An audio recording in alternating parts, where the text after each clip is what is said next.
200 ગ્રામ ઘઉંનો લોટ જાડો, એમાં 4 ટેબલસ્પૂન ઓઇલ લેવાનું અને હારું મોવણ નાખીને ગરમ પાણીથી લોટ બાંધી લેવાનો મીડિયમ.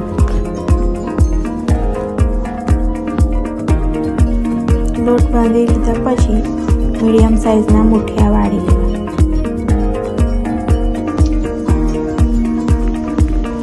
પિંક કલરના ફ્રાય કરી લેવા મુઠિયા, ગોલ્ડન પિંક ફ્રાય ઉતારી લેવા.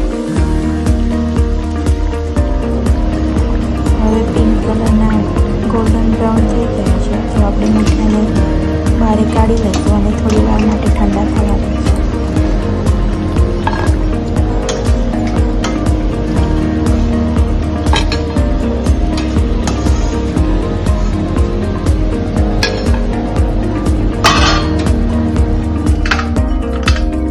થઈ ગયા પછી આપણે તેને ભાજીને મિક્સર ગ્રાઇન્ડરમાં તેનો પાવડર બનાવી લઈશું.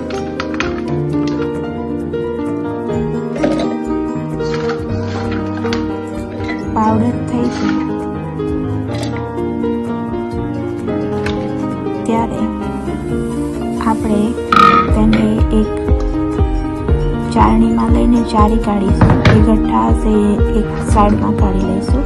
પછી જરૂર પ્રમાણે ઘી મૂકીશું અને ગોળ નાખીશું માપથી.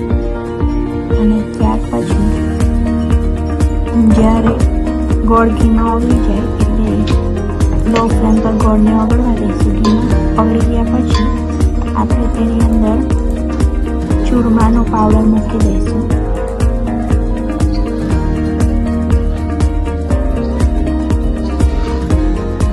ચૂરમાનો પાવડર મૂકી અને બરાબર મિક્સ કરી દઈશું.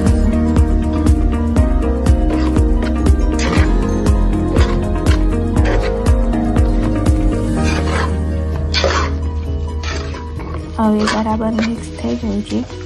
આપણે જરૂર પ્રમાણેના લાડવા વાળી લઈશું મીડિયમ સાઇઝના અને તેને ઉપર ડેકોરેટ માટે બદામનો મૂકી દઈશું.